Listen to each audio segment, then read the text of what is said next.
তো শ্রী ঠাকুর বলেছেন যে চাউনি তোমার মিষ্টি করো কথা, চলন তোমার মিষ্টি করে ঘুচাও সবার ব্যথা। আজকে যারা যুবক সমাজ তারাই পারে একটি সমাজ, একটি জাতি, একটি রাষ্ট্রকে উন্নত থেকে উন্নত ধারায় নিয়ে যেতে। আর তার জন্য চাই একজন আদর্শ ঈপ্সিত প্রিয়পরম বা স্পিরিচুয়াল গাইড। যদি আমরা কোনো সদ্গুরুর শরণাপন্ন হয়ে সৎ নাম মনন করে তেমনিভাবে চলতে চেষ্টা করি, তাহলে আমাদের উন্নয়ন আর কেউ ঠেকাতে পারবে না।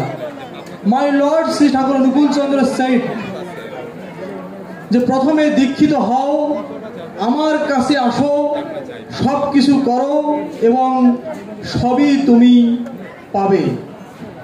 আজ আমরা সমাজে, আমরা পরিবারে নানাবিধ সমস্যার সম্মুখীন হই। রোগ, শোক, গ্রহদোষ, দুঃখ, লাঞ্ছনা, ক্লেশ ইত্যাদি নানা জরাজীর্ণতায় ভুগি। কিন্তু যদি আমাদের সবার একজন স্পিরিচুয়াল গাইড, একজন আদর্শ, একজন ঈপ্সিত প্রিয়পরম থাকে, তবে সেই সমস্যাগুলি থেকে আমরা উত্তরণ ঘটবে আমাদের। আর যদি না থাকে তাহলে আমরা ভেঙে পড়বো, এড়িয়ে পড়বো। My lord Shri Thakur said, first of all we must always war on weakness. We must be bold and brave, for weakness is sin incarnate. Drive it at once, this depressing blood sucking vampire.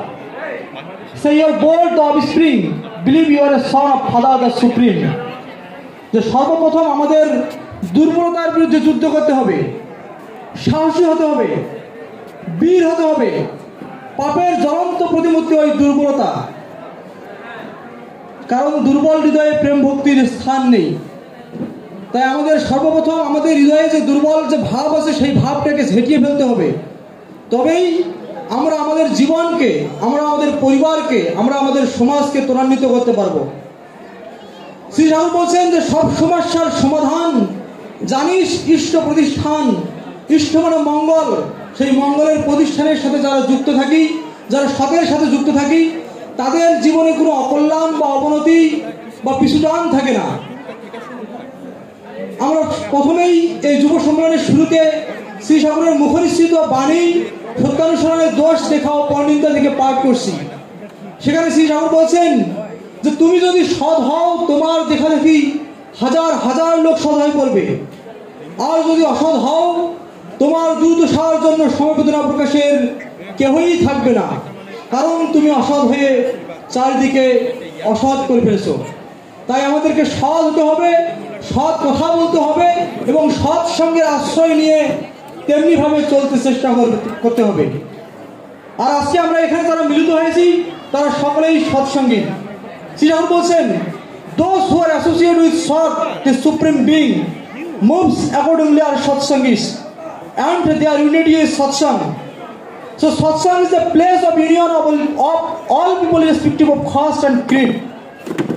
আমরা এখানে যারা যুক্ত হয়েছি তারা সকলেই সৎসঙ্গী এবং যারা সৎ নাম মনন করেছি, যারা সেই ঠাকুরের আদর্শে নিজেকে আদর্শায়িত করার চেষ্টা করছি, তারা সকলেই আমাদের জীবনকে সেই আদি থেকে উন্নত ধারায় আমরা অবশ্যই নিয়ে যাব। কারণ ঠাকুর বলছেন যে ধর্ম is the science of being and becoming. ধর্ম হচ্ছে বাঁচা বাড়ার বিজ্ঞান।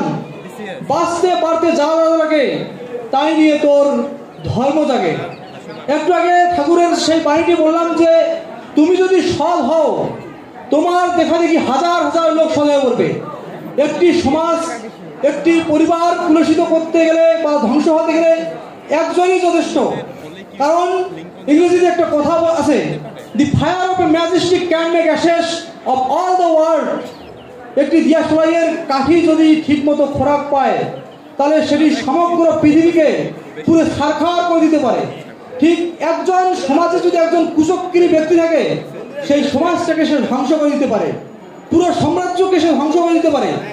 আর ঠিক একইভাবে একজন যদি সৎ থেকে, সেই সৎ ব্যক্তির কল্যাণের দ্বারা, সেই সৎ ব্যক্তির মহিমার দ্বারা, সেই সৎ ব্যক্তির আধ্যাত্মিকতার দ্বারা সারা সমগ্র বিশ্বকে সে ত্বরান্বিত করতে পারে।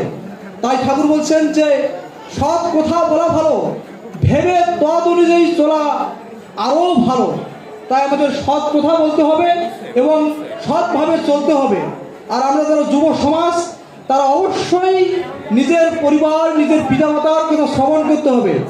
আমার পিতা কি বলছেন, আমার পিতা কি চাচ্ছেন, সেই দিকগুলি, সেই ভাবনাগুলি আমাকে ভাবতে হবে। আর আমাদের বর্তমান সমাজে তরুণ সমাজ উচ্ছৃঙ্খলে যাচ্ছি, আর এর একমাত্র কথা হচ্ছে সংস্কার। পূর্ণ সংস্কারের অভাবে আমরা আমাদের যে সঠিক পথ, সেই সঠিক মার্গ থেকে আমরা ব্যতিক্রম পথে চলে যাচ্ছি। আর এর জন্য আমাদের সদ্গুরু শরণাপন্ন হয়ে সৎ নাম মনন করতে হবে। আমি বলছি না যে যুগপুরুষোত্তম শ্রী ঠাকুর অনুকূলচন্দ্রের দীক্ষাই আপনাকে নিতে হবে। আপনি যে গুরুরই, যে মতেরই দীক্ষা নেন না কেন, সেই গুরু বা আদর্শকে যদি আপনি সৎভাবে সঠিকভাবে বিশ্বাস করেন এবং কায় অনুভবকে সেই বাণীগুলি যদি আমরা মেনে চলি, তাহলে অবশ্যই আমরা আমাদের কাঙ্ক্ষিত লক্ষ্য সেই পরম ধামে আমরা গমন করতে পারবো। এখানে আমরা জড়ো হয়েছি, এই পৃথিবীতে যারা আমরা জন্মগ্রহণ করেছি, তাদের সবার উদ্দেশ্য কিন্তু এক, সেটা হচ্ছে মুখ্য লাভ বা পরম ধাম বা পরম পিতার সেই সাধনচিত ধামে গমন করা। কারণ আমরা জানি আমাদের জন্মিলে আমাদের মৃত্যু গ্রহণ করতে হবে। কুল্লু নাফসিন জায়গাতুল মাউত, কোরআনে বলা আছে কুল্লু নাফসিন জায়গাতুল মাউত, নিশ্চয় একদিন সকল প্রাণীকে মৃত্যুর স্বাদ গ্রহণ করতে হবে। ভগবান শ্রীকৃষ্ণ বলছেন যতস্যাহি ধ্রুব মৃত্যু ধ্রুবং অবলপায় তস্মাৎ পরিহার্য নাতং শচিতুম হাসি। জন্মিলে মরিতে হবে, মরিলে জন্মগ্রহণ করতে হবে।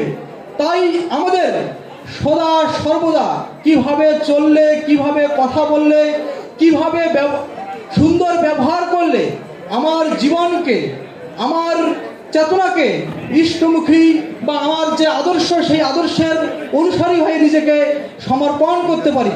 এবং আমি আমার পরিবার, আমার দেশের, সমাজের বর্তমান এবং ভবিষ্যতের জন্য দায়ী। যদি আমি এই কথা, এই চিন্তা করে আমি আমার দৈনন্দিন জীবন শুরু করি এবং যতন যাদন ইষ্টভীতির মধ্যে দিয়ে চলি, তাহলে আমার দ্বারা কোনো প্রকার ক্ষতি, কোনো প্রকার পাপ, কোনো প্রকার দুষ্কর্ম হতে পারে না। কারণ মাই লর্ড শ্রী ঠাকুর অনুকূলচন্দ্র বসেন যজন যাজন ইষ্টভীতি করলে কাটে মহাভীতি।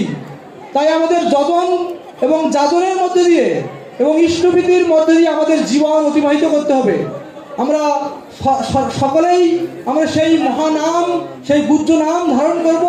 সেই নামের মধ্যে দিয়ে আমরা যে ধর্মের যে মতের অনুসারী হই না কেন, সেই মতের যে একটি নাম আছে মহানাম, সেই নামকে অবলম্বন করে যদি আমরা আমাদের পথ চলি, তাহলে আমরা কখনোই হিংসা বিদ্বেষ পরায়ণ হব না। কারণ শ্রী ঠাকুর বলছেন হিংসায় হিংসা বাড়ায়, প্রীতি বাড়ায় প্রীতি, এবং ভালোবাসলে ভালোবাসা হয়। তাই আমাদেরকে সবার প্রথমে ভালোবাসতে হবে, প্রেম করতে হবে। মাই লর্ড বলছেন যে প্রেমকে প্রার্থনা করো আর হিংসাকে দূরে পরিহার করো, জগৎ তোমার দিকে আকৃষ্ট হবেই হবে। ঠাকুর এও বলছেন যে সময় কিন্তু আয়না বসে চলছে কেবল অবিরল, করণীয় যা এক্ষুনি কর, ভবিষ্যতে যদি চাস সুফল। শ্রী ভক্ত সজ্জন দাদা মায়েরা, আমাদের সময়ের উপর খেয়াল রাখতে হবে। কথা বলার অনেক ছিল, কিন্তু সময় সংকীর্ণতার কারণে আজকে আমার এই বক্তব্য এখানেই সমাপন করতে হচ্ছে। সবার শ্রীচরণের পাদপদ্মে আবারও জয়গুরু এবং প্রণাম নিবেদন করছি। পরম পিতার জয় জয়কার হোক, নারায়ণগঞ্জ জেলা সৎসঙ্গের জয় জয়কার হোক, উৎসব সাফল্যমণ্ডিত হোক, এই প্রার্থনা, এই কামনা, এই বাসনা নিবেদন করে আবারও সবার আতুল জনের শতকোটি প্রণাম জানিয়ে এখানে শেষ করছি। জয় গুরু। বন্দে পুরুষোত্তমম, বন্দে পুরুষোত্তমম, বন্দে পুরুষোত্তমম।